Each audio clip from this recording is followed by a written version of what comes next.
Mga katanungan, nais mo bang paglingkuran ka ng tama ng ating pamahalaan?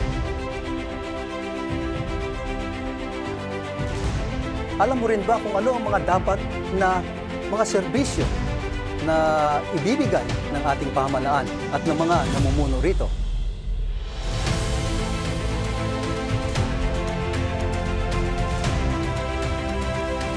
Sa isang banda, natanong mo na rin ba ang sarili mo kung paano ka makapaglingkod, katuwang ng pamahalaan bilang isang tapat na mamamayang Pilipino?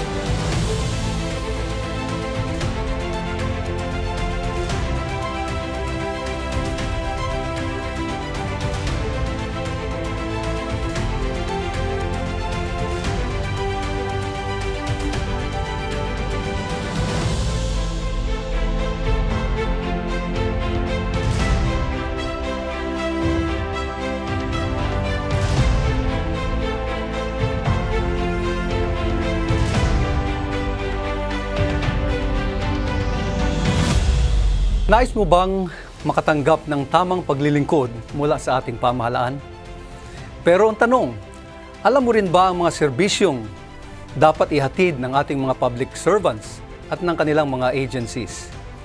Sa kabilang banda, sumagi na ba sa isip mo na sumama sa paglilingkod at tulungan ang government sa kanilang mga gawain bilang isang tapat na mamamayan?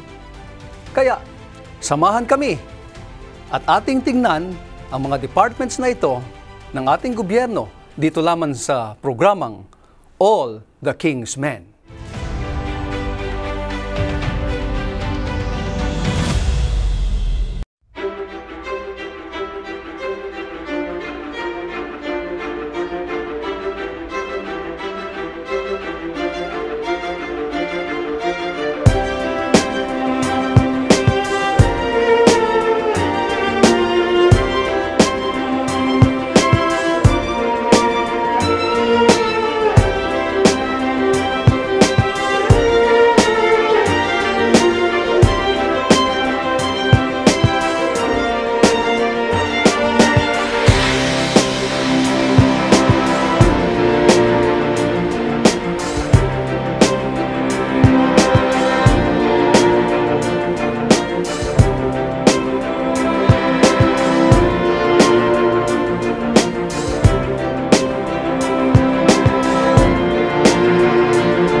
Welcome po sa ating programa ngayong araw na ito. Narito po kasama natin ang ilan naming mga panauhin at tayo nagpapasalamat na sila ay tumugon sa ating paanyaya. Unahin ko rito ang isang ahensya na pagkaminsan ay hindi natin masyadong napapansin hanggat hindi dumating ang mga bagay na katulad ng mga hagupit, ng mga kalamidad at mga may hirap na karanasan. Ito ang Office of Civil Defense. Kaya nga maligayang araw sa inyo, sa ating panauhin na si Undersecretary Ricky Halad. Maligayang araw, Pastor John, at maraming salamat sa paanyaya at karangalan. Maraming salamat din. At kasama po natin dito ang mga representative naman ng iba't ibang mga departamento at opisina sa loob ng Seventh-day Adventist Church. Unahin natin dito si Brother Moises Musico, na representative ng Adventist Development and Relief Agency.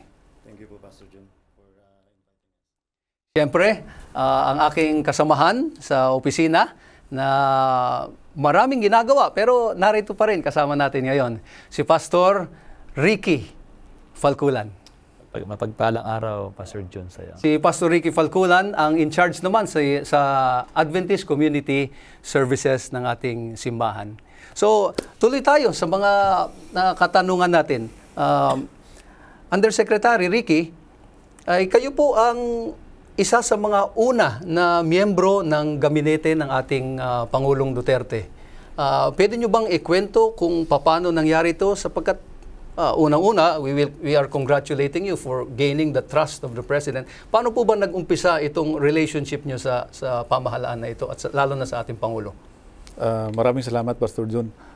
Kami kasi ay maliit na grupo noon na nagsimulang makipag-ugnayan kay Presidente nung mayor pa lang siya way back 2015. So humimok sa kanya na tumakbo. So in short, kabilang ako doon sa maliit na grupo na sumuporta sa kanya. Okay, so congratulations again.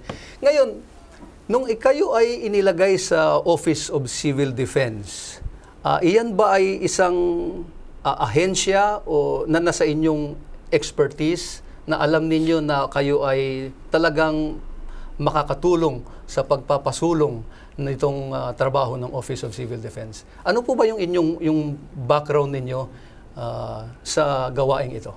So bago ako ginawang administrator ng Office of Civil Defense, I had 32 years of experience sa Armed Forces of the Philippines. So, at dahil ay yung humanitarian assistance and disaster response ay isa sa trabaho ng AFP. So, masasabi natin na just a portion of the function ng Office of Civil Defense ay meron akong experience o karanasan. At sa tingin ko naman ay sa pananaw ng ating Pangulo at ng mga nasa pamunuan ay alam nila at nakita nila ang inyong experience sa larangan na ito at nakita nila na kayo ang tamang-tamang mamuno. Ano po ba ang tawag sa inyo rito sa Office of Civil Defense? Kayo ang administrator? Kayo yes, ang administrator? Ang unang-unang sombrero ko ay talagang administrator of the Office of Civil Defense. So, bureau head ako doon sa Office of Civil Defense, which is one of the civilian bureaus ng Department of National Defense. Pero meron akong isang role o sombrero, which is yung pagiging Executive Director ng National Disaster Risk Reduction and Management Council. So yung Office of Civil Defense is the overall coordinator at saka operating arm of the NDRMC or National Disaster Risk Reduction Management Council, composed of 42 members, mostly mga cabinet secretaries ng ating mga departamento. Medyo nakakabulol, NDRRMC. Ano ba ang shortcut na tawag nyo rito? Well, NDRMC, which stands for National Disaster Risk Reduction and Management Council. Naalala ko noon ay hindi yan ang pangalan. Ano yung pangalan dati at kailan ba ito nag-shift? Kaya naging humaba. Naalala ko sa news noon, hirap na hirap banggitin, big kasi nitong agency. So until 2010, I think May of 2010, nung naipasa yung dati itong tinatawag o nakikilala na National Disaster Coordinating Council. So during that NDCC era, ang approach natin is top-down lang, at saka focus on disaster response. But with the shift in the approach, we treat calamities and disasters by the 4 thematic areas of disaster risk reduction and management. Four thematic areas. So prevention and mitigation, preparedness, response, and last is rehabilitation recovery. So proactive na. And at the same time, top-down, bottom-up. Kasi merong mandated at the regional and the local level responsibilities and capacities. So, yung national level, yung national government agencies mastered by the National Disaster Risk Reduction Management Council through the Office of Civil Defense as orchestrator or implementing arm augments the capacities of the local government units. So kaya tinatawag na top-down and bottom-up. So ang pwede nating maihambing yan sa pagluluto ng bibingka. So may apoy sa taas, may apoy sa baba, maluluto ng maayos yung ating bibingka, yung ating kababayan. Hindi naman siniluluto, kundi mapagsilbihan. Okay, kailan po ba ang pinakahuling involvement na nakita namin sa media ng NDRRMC o ang OCD? Anong pangyayari ang pinakahuli? Anytime na merong disaster or calamity, which is beyond the capacity of the local government units to respond. And the most recent was itong Mayon volcano eruption. So, while lead pa rin yung local chief executive, si Governor Bichara doon, augmented siya ng capabilities ng national government agencies through the regional agencies naman natin na orchestrated naman ng regional director natin ng Region 5 Office of Civil Defense as chairperson ng Regional Disaster Risk Reduction Management Council. So, maraming dinala doon mga in terms of supplies, relief goods, services, like for example, yung serbisyo ng DPWH, AFP, DOH, DILG, and yung DepEd, DSWD, at lahat na membro ng council. Ano? So orchestrated yun ng Office of Civil Defense, tumulong doon sa capacities ng local government units in responding to that disaster. So, Yusek, pupunta tayo mamaya dyan sa situation. Pero pwede mo ba kami bigyan ng yung ano ba yung structure ng Office of Civil Defense hanggang pababa roon para maintindihan natin. Tapos mamaya alam ko hindi lang yung Mayon volcano, marami pa kayong mga areas na na-cover nitong mga nakaraan. Pwede mo ba kami bigyan kung ano ba itong itsura ng structure na para malaman yung organization ng Office of Civil Defense? So meron tayong regional offices, but tingnan muna natin at the central office. Yung central office namin is structured in such a way na, well, yung pinakamataas ako as the administrator, I'm back up with two deputy administrator, one for admin and finance and the other for operations.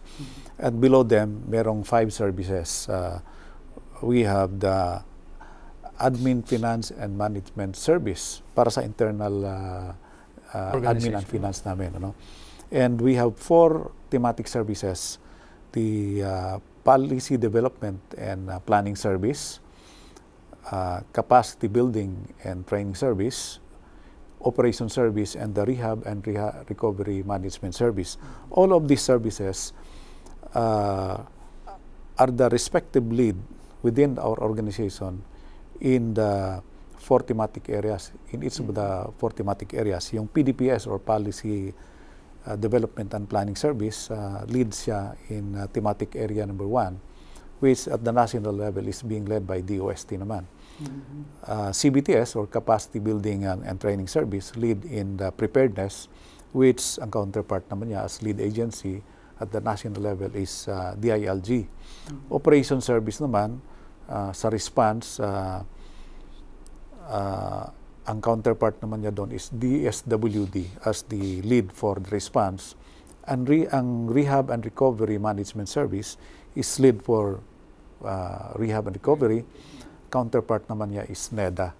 So all this DOST, DILG, DSWD, and NEDA are the lead agencies when it comes to those 4 thematic areas, backed up by 1 service of Office of Civil Defense.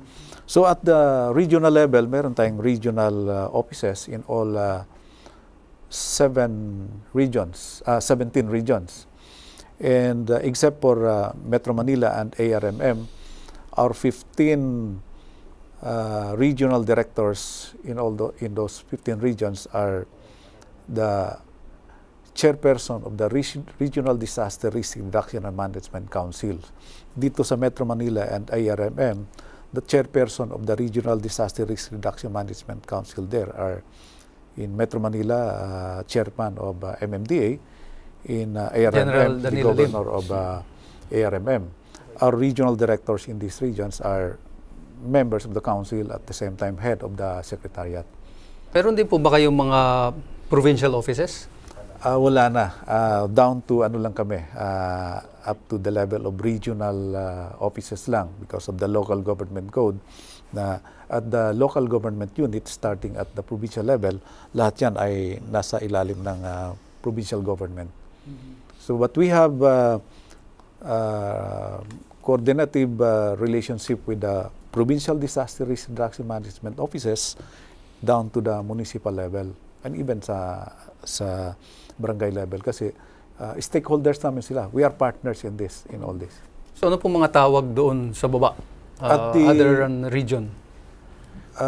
At the provincial level, we have the Provincial Disaster Risk Reduction Management Offices. Tongue twister din, ano? At the city and municipal level, merong city or municipal Disaster Risk Reduction. Risk Reduction Management Offices. So mandated by virtue of RA 10121 that these local government units will create those offices and appoint officers or DRRM officers. So ito pong structure ninyo ay in place na ito lahat? Yes. So ngayon naman ay titignan natin sa kabilang banda itong mga civil service organizations kung meron din ba silang mga counterpart programs na pwedeng makapasok dito sa structure na ito. Narito ang kasama natin si Brother Moises Musico, na representative ng Adventist Development and Relief Agency. For short, ang tawag dyan, kakakilala natin ay ADRA. So, Brother Moises, can you give us a little introduction about ADRA, kung ano ang inyong ginagawa, at paano kayo bumababa rin sa communities? Okay. Siguro before ako mag-start, gusto ko na magpa-thank you kasi napaka-timely nung program natin ngayon. Kasi maraming church members natin yung nagtatanong kung paano gumagalaw yung ADRA, ano yung work natin sa community. So yung ADRA, Adventist Development and Relief Agency, ay siya yung humanitarian arm ng Seventh-day Adventist Church. So for 30 years, we are the humanitarian arm ng church natin. Ibig sabihin, internationally, gumagalaw tayo. So ang ADRA ay available sa 130 countries. So meron tayong mga supporting offices, meron tayong mga donor countries, like ADRA Canada, ADRA Germany, ADRA Korea, ADRA Australia, New Zealand, yan yung mga donor countries. Meron man tayong mga implementing offices, yan yung mga ADRA Philippines, ADRA Myanmar, which is usually they are the receiving ng mga donor countries. So sa Philippines, ang parang main focus natin, before pa talaga nung start, siguro maaalala ni Yusik Halad yun, nung siya ay nasa service pa ng Armed Forces, na yung mga disaster na malaki, mga pinatubo. So, basically, parang yung ADRA Philippines, nagfo-focus dati sa relief operations. So, andun kasi yung word na, so ano kasi sa R, so andun yung relief. Pero ngayon, kung ang NDRMC ay nagkaroon sila ng paradigm shift na more on response dati, ang ADRA ngayon, mayroong paradigm shift na rin na nangyari. Na dati ay laging relief ang focus natin. Pero ngayon ay meron na tayong pinapakilosan natin yung development, yung D. So may mga development projects na tayo ngayon. So sana magtuloy-tuloy pa yung mga funding natin sa development projects. So nabanggit mo kanina itong mga iba-ibang mga bansa. Ang ADRA ba, may relationship ba yan sa United Nations as a bigger organization? Meron ba anong partnership natin sa worldwide community? Well, we are part of the, ang ADRA Philippines ay, at ang ibang ADRA offices ay tinatawag na international NGOs. So part sila ng international community. Noon dati hindi ko alam na maraming NGO talaga. So nagulat na lang ako nung pumasok sa ADRA. Ang dami palang present, mga World Vision, mga iba-ibang organization. At part tayo ng worldwide international community ng mga responders, mga humanitarian NGOs na tinatawag nila.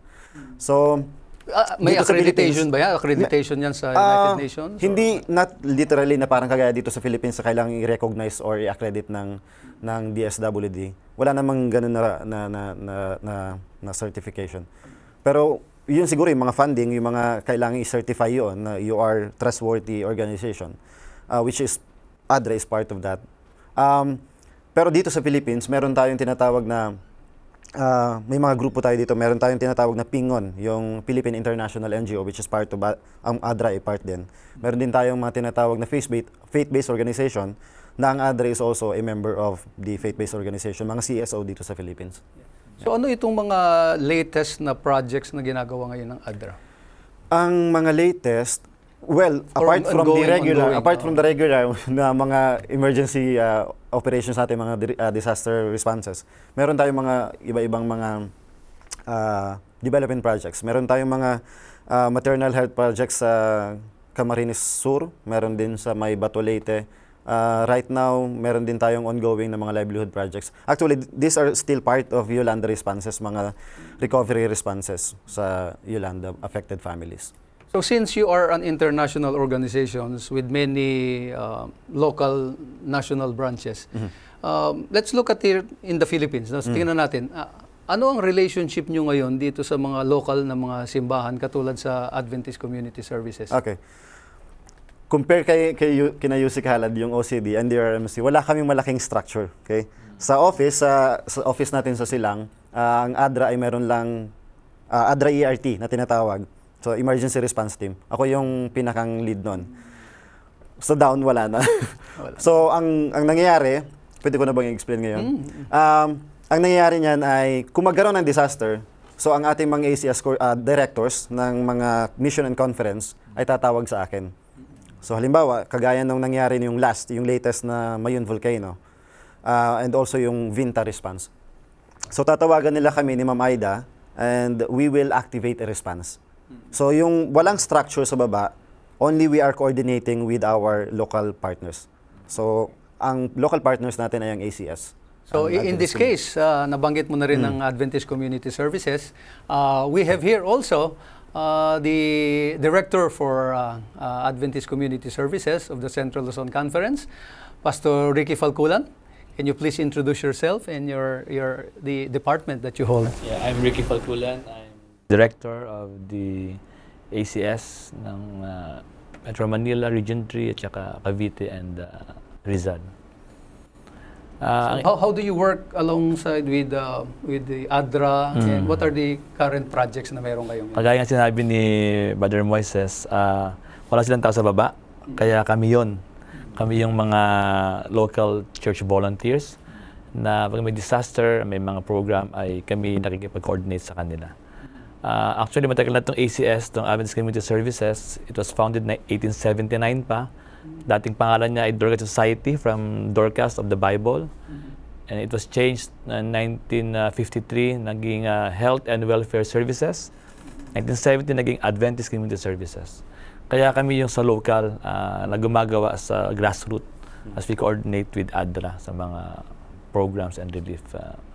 Meron ba kayong collaboration ng ADRA at saka ng ACS sa inyong territory? Yeah, of course, kailangan talaga namin. May mga disaster. Actually, ating funds sa church limited. Kaya yung ADRA malaking tulong sa amin na helping us kasi marami silang mga donors. So pag may mga ganyang disaster, silang tumutulong sa amin. Kami naman yung kanilang mga tao sa baba kasi wala nga silang maraming tao. Ating mga church volunteers, mga kapatiran, sila yung nandoon sa field to distribute relief sa mga tao. Pwede rin mag-educate sa mga tao. They train us, then we educate the barangays kasi nga wala silang maraming ganong tao. May project ba ang ADRA ngayon at ang ACS Central Luzon Conference sa mga barangay currently? Itong nakaraan lang, nag-train ng ADRA ng mga ACS leaders natin sa mga local church, disaster preparedness.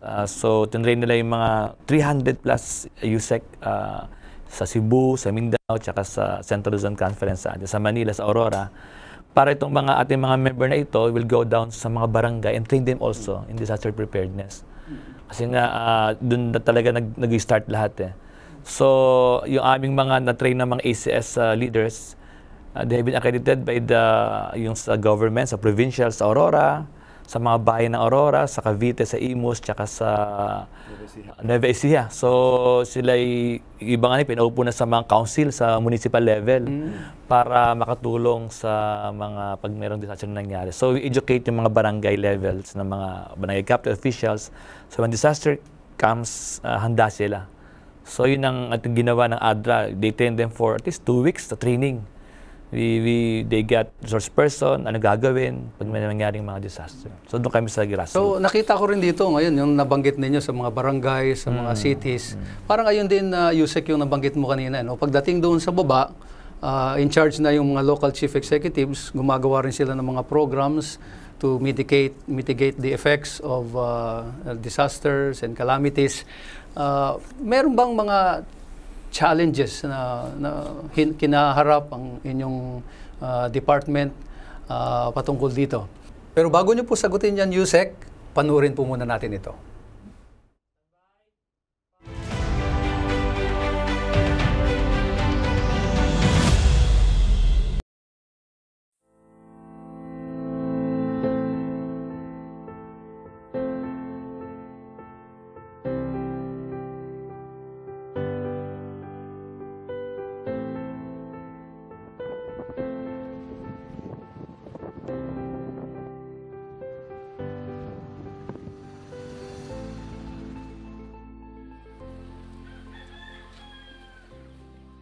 Nag-emergency po sa aki ko, tapos dahil po kami tulos ng kwarta, idinara ko nagtulos po sa aki ko sa dahil ko na ang tigpaliban po na maagahan pa ngayon, nag-dehydration po siya. Gusto ko man na mahidalian siya pagbulong, tapos gusto ko man na magkusog siya, marahin na siya tulos. Panahon po ngunyan man masakito na basta ka sana po magdalagan sa kaparihuming Ti Usman, marisa na sok ni dumanan ko kung igwa pong kwarta kung dai. Dakula pa ang tabang sa muya na nakalungko tulos duman sa bulsag ko. Ang hanap buhay ko, pagtanom ng gulaman. Kaya ito, pagbubusa ko nag-iiba sa kompresor. Kaya ito, sa kata na-stroke ito sa katabay. Then ako nakabalik sa dating normal na paglakaw. Kung kusugon sa kuyang kayod, di ako nakaisip magtipunta. Oh, malawod naman niya ako. May kortana naman. Kapinumpunan kang pag kuyang kang bulsa, kayon ako. Pantulungan ng ining kuyan, kayon ako. Di man ako nagpanta. Nakabakal man ako ng makina. Nakabakal man ako ng bangka sa pag-share out ng itong inot. Kaya pasalamat kong maray sa bulsa tanakulang tabang. Kapuros kami, supang nga ipo na resolveran. Kaya ito dati, kadakol para sugal. Ngunyan na nakayo na sa bulsa, mayo naman ako nailin na para sugal pa. Maski mayo na ang bulsa, pagpadagos may magiraray sa muyang pag urunyog. Dati po, haloy na po akong panumpira na po ang aki kung iyan talaga di ako nakanood magtipon. Igdi lang po sa bulsa talaga ako nakanood magtipon. Minsan pag araw na kaining panahon, mama, masakit na po ang hanap buhay. Igdi ma'am, kaya kung may savings ka talaga ma'am, magakalong katulos ng pangangaipuhan mo. Importante ma'am ang dapat masarig kung harong araw kang dit-dit sa naiging paros. Nagtataral buhan na ang atop, saka dapat may halangkaw na harong ta kung tigbaha, may madalaganan minsan sa evacuation pano na. Dahil po hindi sa nakapatindog talaga ako kang harong na yan ho, kaya malaki ko talaga ang harong na inahali ko yan, igdi ko sa bulsami. Sa muyang grupo po, garon puruyo kami nagkakabiristuhan, igdi sa sa grupong iniho, saka garon nagkakaigwa kami baganing garo maray na pag-ireba. Makusog na po ang buot ko talaga ma'am na ipadagos inihong bulsang iniho ta. Miski kami na sana, kumbaga, arami naman ang dapat mingibuhan igdiho sa samuyang grupo. Kaya igikayat ko nga nigdi ang mga tugang ko, mga kataid kong harong na maghulog sindat, nakakatabang po na igwa ka talaga.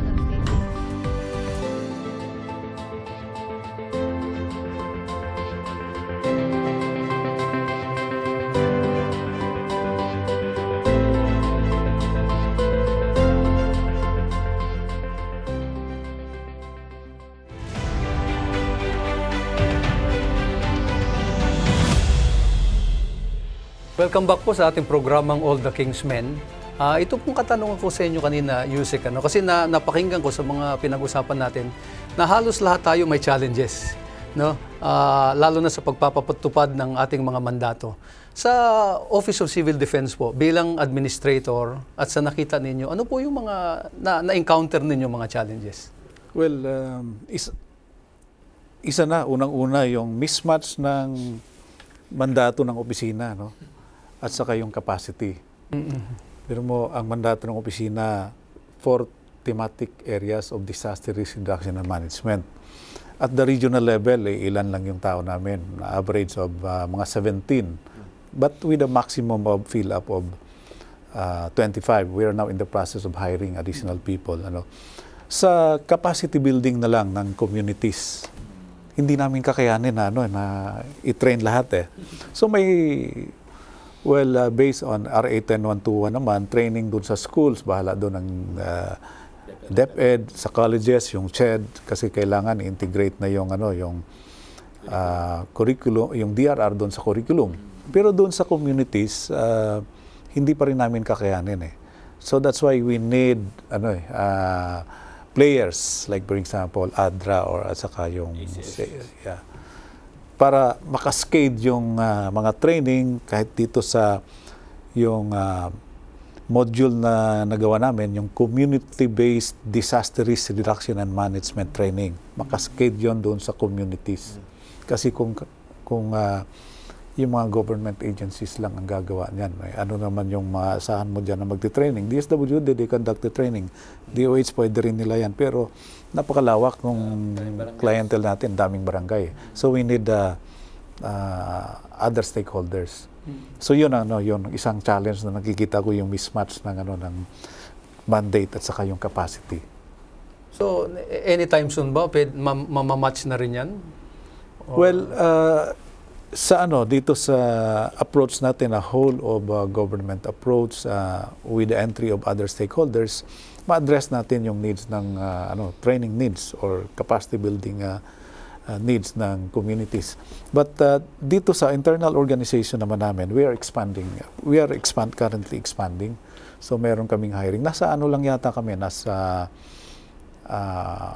wala pang 70% fill up. So, mga more than 30%, meron kaming more than 30% plantilla positions na vacant. And we are now trying to frame up also a request sa DBM for additional fill-up. Kaya lang, alam naman namin ang sasagot ng DBM, hindi nyo pa napipilapan yung binigay namin sa inyo. So, is this a real a priority of the President today? Na talagang ma-firm up itong ating civil defense or disaster risk reduction management? In fact, nasa SONA speech niya last year na he wants a department-level disaster risk reduction management office, separate from the DND. So, ibig sabihin, palalakihin. During our break, meron kayong pinag-uusapan tungkol doon? Kasi kayo, meron din kayong mga challenges. Pastor Ricky. Siguro, Pastor John, this is where the church can come in. Kasi yung sinabi ni Yusek, talagang gulo sila ng mga tao sa babae. Sobrang dami ng barangays. Yung church po namin, Yusek, is willing to be trained by the NDRMC para... Kasi we only train 300 pa lang Philippine-wide yan, napakalaking daming tao. So, kami naman Yusek, we volunteer ourselves to be trained with the NDRMC. So, we could go to the barangays also and also train yung mga dapat itrain na sa community base. Ako nga, bigla ko na-interest doon sa kanyang manual ni Yusek na community base. Ang ganda nitong manual na to na magagamit ng church.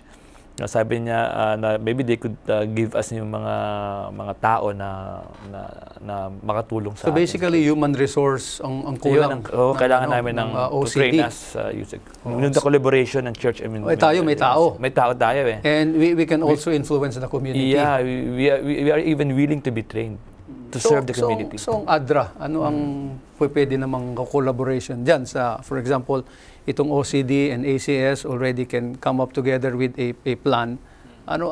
Saan i-insert ang ADRA? Doon sa pinag-uusapan natin na disaster preparedness, right?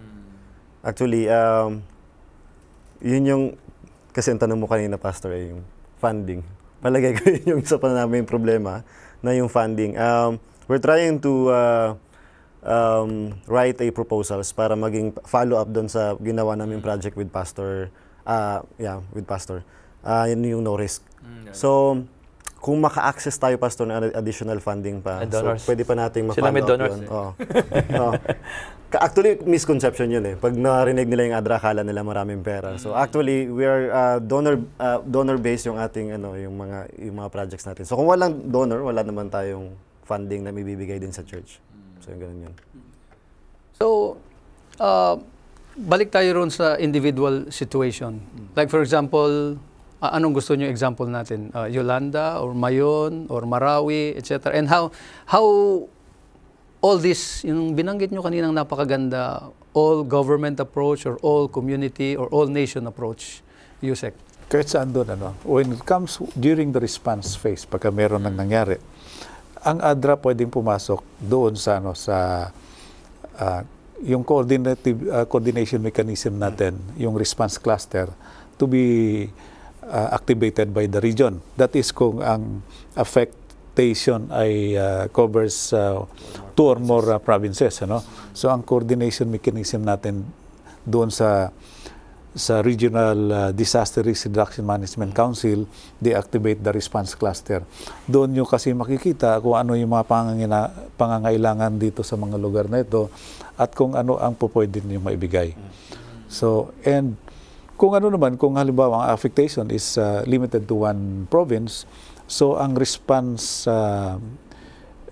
cluster ay ina-activate naman ng provincial government. So, doon kayo pwedeng pumasok. So, kami doon ay, kumbaga, co-players na lang tayo doon para pareho tayong mag-augment sa capacity ng provincial government. But at the regional level, magandang mechanism itong response cluster natin. Kasi naka-cluster yung response natin. Andun yung camp coordination and management or management of the evacuation centers. Makikita nyo kung ilan ang evacuation centers na activated natin, ano ang kondisyon doon sa evacuation centers, ilang tao yan, doon yun makikita. So, may direct natin, hindi tayo mag-overserve doon sa, pag wala tayong coordination, naisipan nyo na pumunta rito, yun pala, nandun na kami, so napabayaan natin yung ibang lugar. So, kailangan yung coordination at the regional level. Yung sinasabi ni Yusek, halad na cluster coordination. Ang response kasi ng government ngayon ay meron ng clustering. After nung maaprubahan yung RA 1121, naging active na. Napansin ko yung Yusek doon sa response natin sa Sendong. Doon nag-unang nag-activate yun. Pag sinabing clustering, yung lahat na magre-respond sa food, sama-sama kayo. Yung lahat na magre-respond sa wash, sama-sama kayo dito sa isang lugar na to. Yung mamimigay ng shelter material, sama-sama kayo. So, hindi magkakaroon ng kaguluhan. So, kayo mismo mag-monitor ano yung needs, ano yung gaps ng inyong area na pupuntahan ninyo, sino pa yung mga player doon. So, nung Yolanda, every day, every night, parang mga 7 o'clock, magmi-meeting, kanya-kanyang cluster. Ang ADRA, part ng, at yun ay nasa disaster preparedness plan ng national ng government, nandun ang ADRA. So, nandun na sa food cluster, nasa wash cluster, nasa shelter cluster din tayo. So, napakaganda nun. Most of these are natural calamities, national disasters.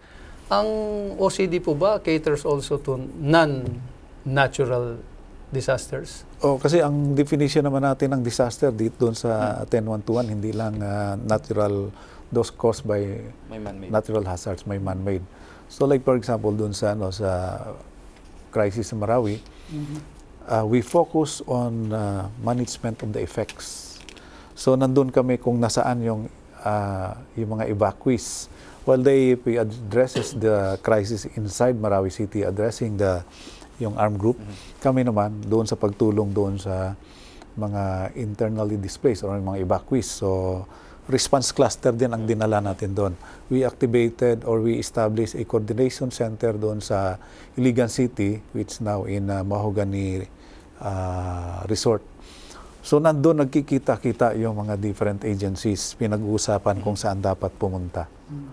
So, even while responding, pinag-uusapan na rin namin yung rehabilitation recovery. So habang may action pa doon sa Marawi City, pinaplano namin yung pag-conduct ng post-conflict needs assessment.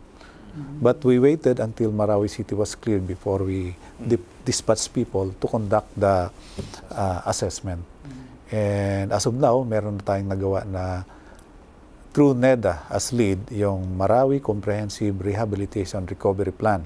We are now also in the process of processing for the President's approval of funding for the different programs, activities, and projects ng mga different implementing agencies.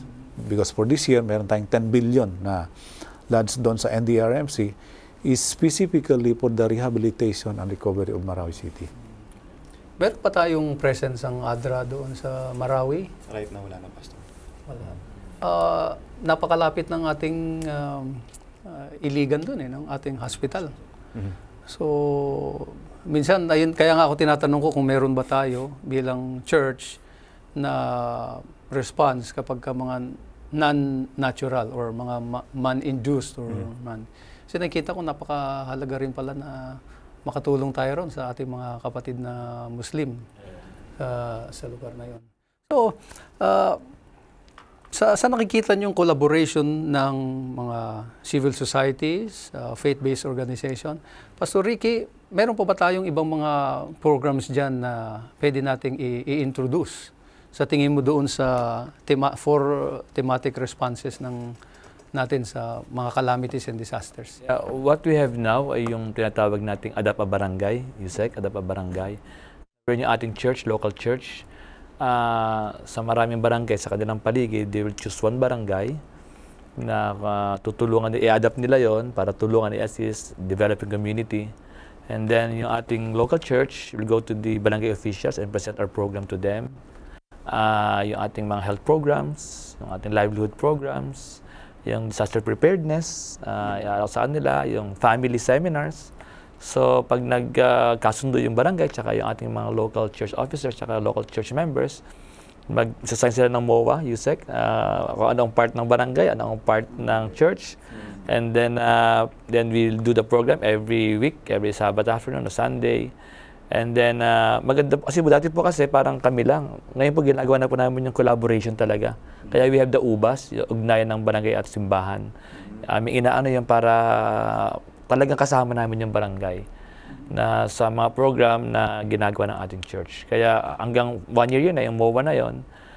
Just recently lang sa Pasay, we adopted 7 barangays sa isang church natin. Tuwan-tuwa yung mga barangay captain. Sabi na nila, we only adopted for 1 year. Hindi, gawin niya ng 3 years, Pastor, para kasi kailangan yung mga programs niyo, especially sa health. So, maganda po yung ugnayan namin sa kanila sa barangay. So, maganda po yung mga result ng, maganda talaga mag-collaborate talaga USEC sa government. At natutuwa kay USEC na ina-acknowledge yung kahalagahan ng faith-based civil societies dahil malaki talaga yung ating sakop. And they're also willing to train us para magsama-sama tayo sa isang program sa ating mga kababayan. So, well, USEC, incidentally, Pastor Ricky is also department head of our health ministries. Pastor Ricky, sa mga disasters na ganito, kinakailangan din natin ng mga counseling, mga trauma counseling. Available din ba yan sa ating mga services natin? Service natin yan sa mga tunugan. Minsan nakapunta kami, nakatulala yung mga tao doon. Kaya you really have to facilitate them, kausapin sila. Plus yung siyempre yung relief ng ADRA na binibigay. Kaya we have that services na binibigay sa ating mga barangays.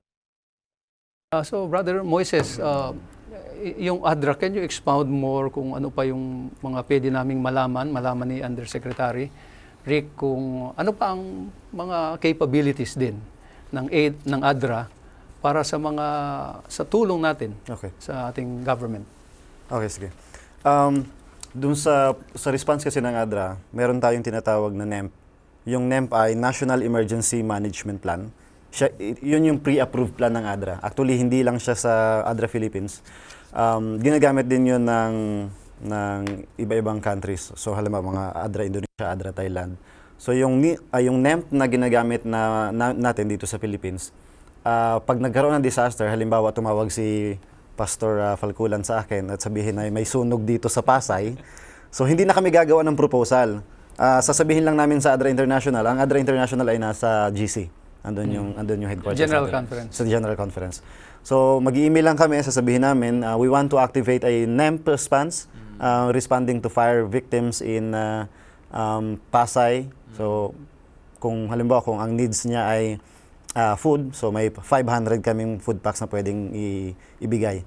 So, yun ay since siya ay pre-approved plan, fix ang kanyang budget. So, ang budget niya ay ng NEMP natin na pre-approve ay 15,000 for all the disasters na pwedeng mangyari. $15,000.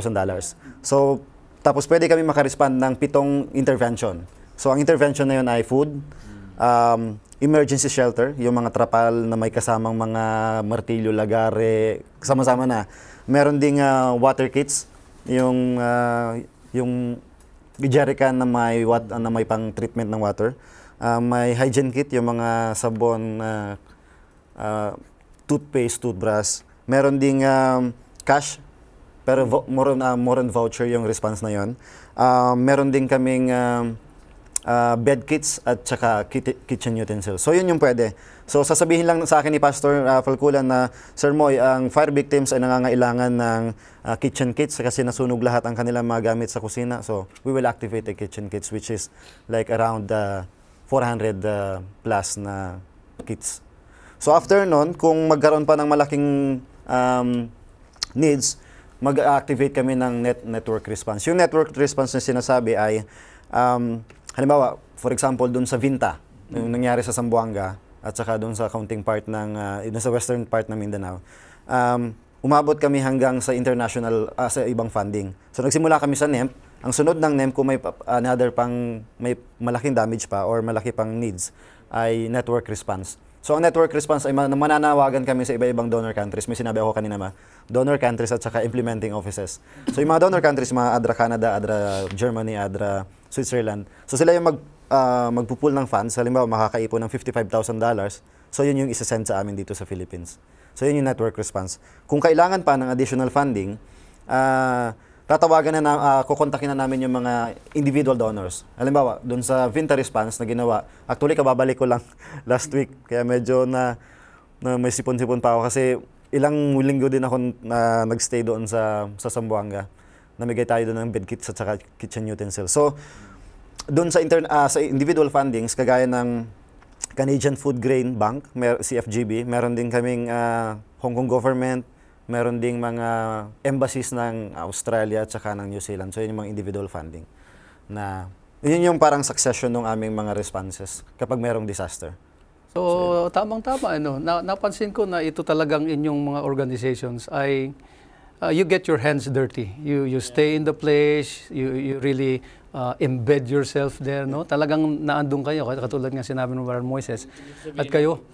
Pastor June, yung ADRA kasi, they are serving all people, regardless of religion. Lahat po na USEC pinaglilingkuran. Kasi baka isipin na ito lang lahat ng nasunugan doon, ano man sila. Basta apektado. Kaya kahit sa Marawi, kahit na mga kapatid ng mga Muslim doon. Kaya nakikita ko nga na ganun pala kahalaga talaga na may mga taong nagmamalasakit. At hindi lang nagmamalasakit, meron talagang tapang na harapin yung ganito. Lalo na kung kayo ay nasa mga natural disasters, wala tayong control doon. No? Pero we need people who really are willing to undertake that calling na pumunta ron. And yung department nga ninyo ay merong ganyan. So, ano ba ang mga qualities na dapat sa tingin ninyo? No? Kasi naghahanap tayo, yung capabilities natin ngayon are limited, but we need people to volunteer. And being the kingsmen ng Diyos, ng bayan, kailangan natin i-activate itong mga taong ito. Meron ba mga qualities talaga ang isang tao na makikita natin na pwede ito, maganda ito mag-volunteer? Alam ko gusto niyong sagutin yan, pero tignan muna natin ang ilang mga programa na hatid ng ADRA at ACS sa mga palabas na ito.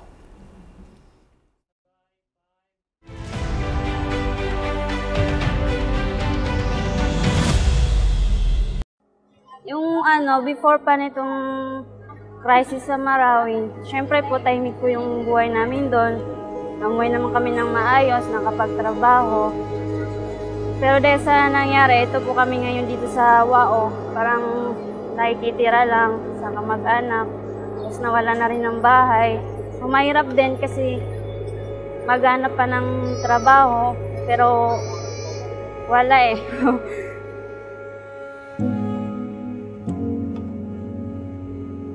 Kitang-kita ko yung Bombay. Sumabog yung bahay namin doon sa Lilod. Umiyak kami lahat, yung mga kapatid ko, kasi naririnig namin yung putawag. Hindi namin alam kung saan kami pupunta, tapos na nagkagulo-gulo. Doon kami sa gubat. Tapos dumating sila dito na basang-basa yung mga damit nila kasi na yung nilakaran nila na mga puno, may mga malalaking bato. Tapos kami, umiyak kami, hindi namin alam kung makikita kami. Tapos may isang anak ko, hindi ko nadala. Hindi ko, ewan ko, anong kalagayan niya. Hindi po ako nakakapasok sa aming eskwelahan dahil yung gera. At saka, yung naipundar ko, yung mga laptop ko, tablet ko, yung ipon ko para sa studies ko. Wala na. Wala na doon. Kung wala sa relief good, hindi kami nakakakain dahil wala nang kabuhayan kami. Nakikita ko sila, nahihirapan, iyak ng iyak, pati yung mga gatas wala. Kasi wala kami makuha ng pira eh.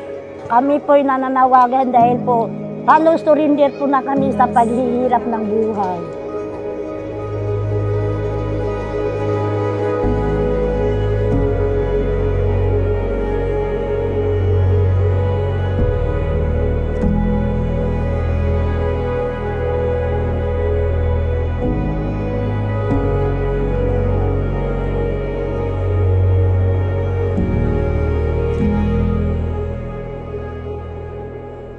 Sana hindi pa natapos ang Ramadan na natapos na yung gira para makauwi na kami at saka makapaghanap buhay kami ng marangal. Kami po'y lubos na nagpapasalamat sa inyo dahil tinulungan ninyo kami kahit paano naawa din kayo. Kaya maraming salamat po sa inyo. Sa ADRA, salamat po sa inyo dahil sa tulong nyo. Ang laking tulong po yan kahit ganyan lang po sa inyo, para sa amin, ang laking tulong niyan sa amin.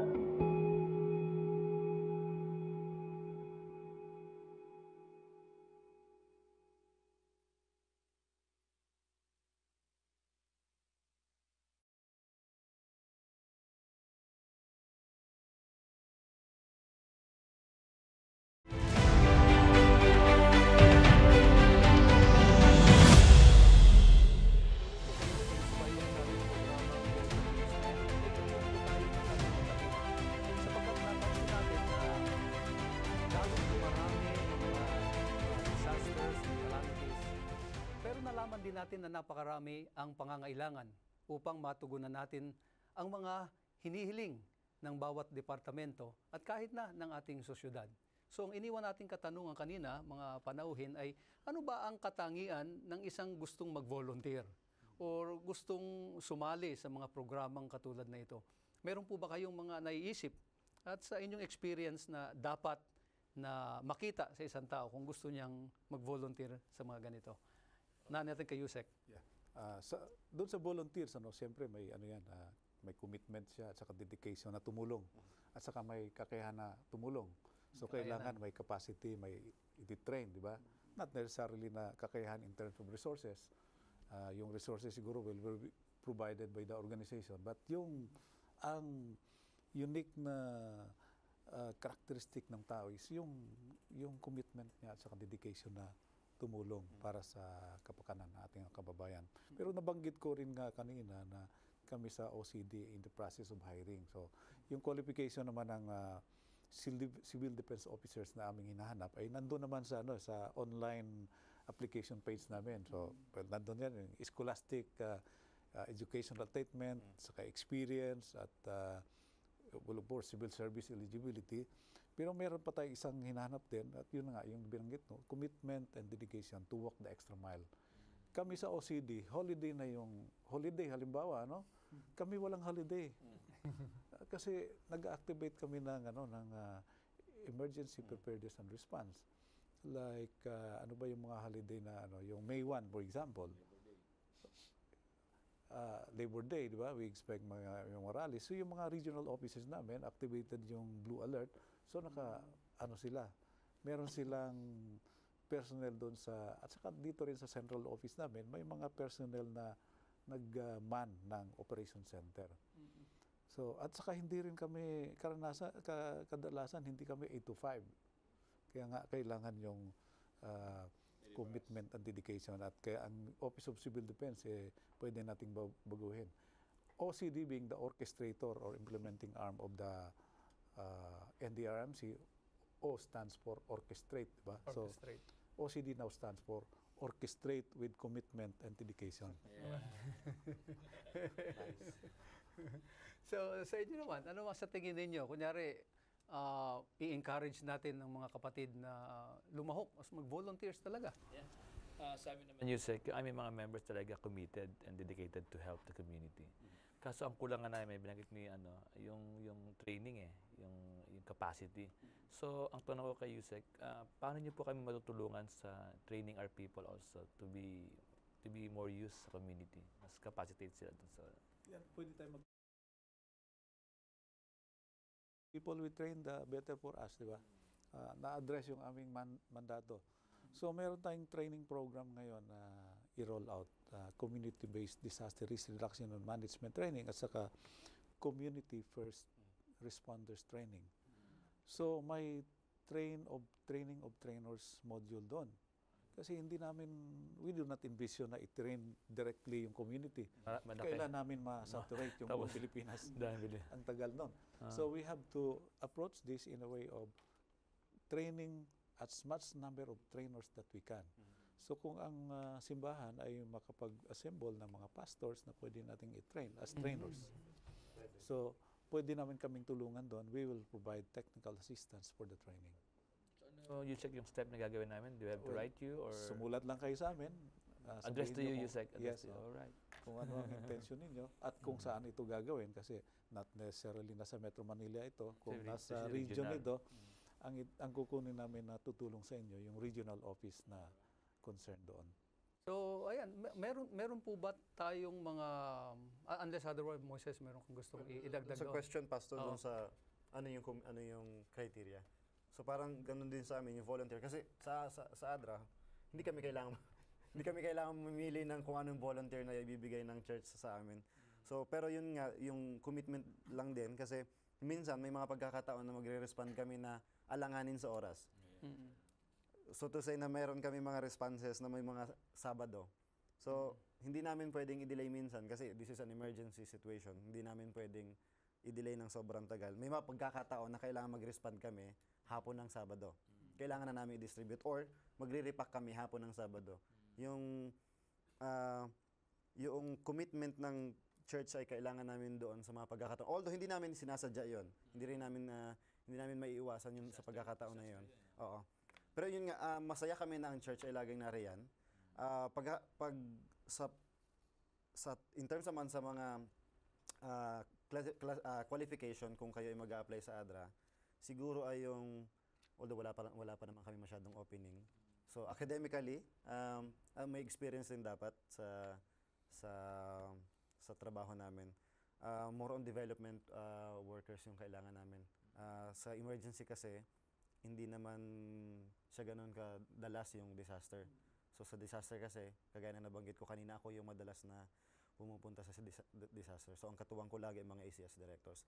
So pag may mga pagkakataon, actually, nangangailangan pa kami ng ngayon i-announce ko CRM officer, coastal management officer. May kailangan din yata kami na ngayon na marketing and PR officer sa ADRA. Yung CRM officer ay sa Iloilo base, yung pastor yung namin marketing ay sa country base. Kailangan namin ngayon. At saka ano pa pala, parang kailangan din namin ng evaluation and planning officer. So yun yung magsusulat ng proposal.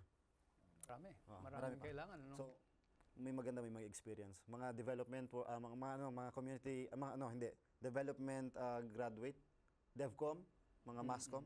Siguro yung magagaling magsulat ng mga proposals, may experience, kailangan namin yun. So, thank you very much, gentlemen. Yusek, meron ba kayong hotline or helpline contact information na kapag sa ating mga manonood, kinakailangan nilang kumontak sa mga regional offices ninyo, ay pwede sila makakontak or kahit na sa head office ninyo? Yung sa regional office, kasi ang dami nun, hindi ko memoryado. No? Basta, nasa website? Yan. Yung website naman natin, ocd.gov.ph. Nandun yan. But meron ako rito mga hotline numbers ng operation center natin. So, ito yon. 3 landline numbers ang nakalista dito sa phone book ko. 912-5668, 912-2665, at 911-1406. So, inulit ko, 912-5668, 912-2665, at saka 911-1406. Meron din kaming cellphone para mas mabilis, duty doon sa Operation Center, and that is 917-891-6322. 0917-891-6322. 0917-891-6322. Yan naman po ay nandyan sa inyong screen at picturean nyo at isulat ninyo at ayan po ay inyong makikita kung kinakailangan ninyo at ayan po ay matatawagan natin. So, alam nyo, meron tayong, bago natin i-wrap up ito, meron po ba kayong gustong maibigay na tips and advice, lalo na po pag pinag-usapan natin ng disaster, Yusek? Well, dahil nasa business tayo ng disaster risk reduction and management, ang isang sinasabi ko sa aming mga staff is we should be individually be seen as champions of disaster risk reduction and management. So when it comes to preparedness, kailangan champion tayo dyan, modelo tayo. At yung pamilya natin ay ganoon din. Kasi may trabaho tayo, inaasahan tayo kapag merong nangyari, merong disaster. Pero kung ang pamilya natin ay apektado, hindi sila preparado, so mahahati yung ating atensyon. O maaaring iwanan natin yung ating trabaho, asikasuhin natin ating pamilya. So kailangan i-espouse natin yung preparedness, culture of preparedness individually at saka within the family. Culture of preparedness. Culture of preparedness, yes. So ito pong mga tips and advices, saan po natin ito makikita? Is that available in your website? Is that available in any platform na at least at any time pwede natin? May mga apps na ba kayo na de-develop? Meron tayo dyan sa website, like for example, ano ang ilalaman ng go bags mo para mag-survive ka na wala kang pagkain. Dapat yung go bag mo may konting pagkain, konting tubig, konting gamot na ginakailangan mo. Additional na siguro may mga toiletries at na pangangailangan mo. Ganun lang naman. But tayo naman, pwede tayong mag-isip kung ano man yung iba-iba kasi yung pangangailangan ng tao eh. But meron kaming suggested nandyan sa aming website kung ano ang dapat na nilalaman ng go bag. Saka yung mga safety tips, like for example, during earthquake, kung anong gagawin. Unang-una is, of course, duck cover and hold. So, na-prove natin yan doon sa Leyte, yung isang earthquake sa Leyte last year. Yung mga nag-freeze on their position, nag-duck cover and hold, hindi sila tumakbo. Although nag-collapse yung building, sila yung nag-survive. But yung mga tumakbo habang umuuga, nag-shake tumakbo, sila yung naging casualty. So, nandyan din yan sa ating mga tips sa website. So, thank you very much. Actually, makikita nyo rin yan dito sa ating mga screen, ang mga numbers, ang mga contact information, para po magkaroon tayo ng paghahanda. Yung sinabi nga ni Undersecretary Rick Halad, i-develop natin yung culture of preparedness. So, isang question na lang sa inyo, Undersecretary, bago namin kayo pakawalan ngayon, is naniniwala po ba kayo na ang gawain ninyo sa bansa ay paglilingkod din sa Panginoon o panawagan ito ng Panginoon? Naniniwala ako diyan, Pastor John. Kasi siyempre nililigtas natin sa kapahamakan ang mga kababayan natin, at yan naman ay naayon sa batas ng Panginoon. So it is actually saving lives, saving properties, di ba? Isang panawagan ng Panginoon kasi nakalagay sa Matthew 25 na sa bandang huli, lalong dadami itong mga natural calamities. Kaya napapansin natin na nung mga nakaraang mga dekada, hindi naman ganun karami. Ngayon, mas dumami at mas lalo pang lumakas, tumindi itong mga ganito. Kaya naguhudyat lamang yan bilang kami sa religious organization. Naniniwala kami na ito talaga ay lalo pang tumitindi habang tumatagal ang pagkakataon. Kaya nga kami nagpapasalamat sa inyong pagpapaunlak. Naniniwala kasi itong church na ito na we are organized also for a special mission. And we consider ourselves also as the King's Men, na may mandato rin na kung ano ang ibinigay sa aming mission, ayun din ay ang dapat natin gampanan. Kaya narito ang mga organizations within the church na alam po namin na kapag kami naman ay tinawagan din ng pamahalaan, katulad ng inyong invitation kanina, na makilahok, mag-volunteer, kami po ay ready rin. Kaya ganyan din sa aming mga kapatid, sa mga manunood na nakapanood ngayon ng episode na ito, sana po ay mag-volunteer tayo. Marami po tayong magagawa para sa ating pamahalaan, para sa ating mga kababayan. So, dahil dyan ay nais naming pasalamatan ang ating special guest ngayon, na isang part ng gabinete ng ating Pangulo, si Undersecretary Rick Halad ng Office of Civil Defense at Secretariat din ng National Disaster Risk Reduction Management Council.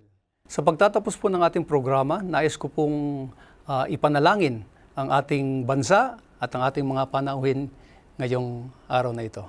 Tayo po'y manalangin.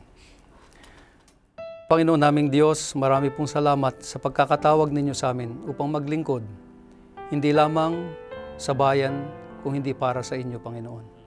Kami po'y nagagalak na tinawagan ninyo ang mga magigiting na tao upang maglingkod sa bayan. Kasama ng aming Pangulo, kasama ng kanyang mga gabinete, kasama ni Undersecretary Rick Halad ng OCD, at ng inyong iglesia, Panginoon, na pinagbigyan ninyo upang sa mga kahuling kapanahonang ito na dumarami ang mga sakuna, dumarami ang mga kalamidad, ay narito kami, tinawagan ninyo upang tumulong na magligtas at iligtas ang kapakanan ng aming mga kababayan. Maraming salamat po na patuloy ninyo kaming bibiyayaan sa aming pagtugon sa inyo bilang aming hari. Ito po ay aming dalangin sa pangalan ng aming Panginoong Hesus. Amen. Isa na namang dagdag kaalaman at patuloy na panawagan para sa ating lahat that we are indeed all the King's men at His service.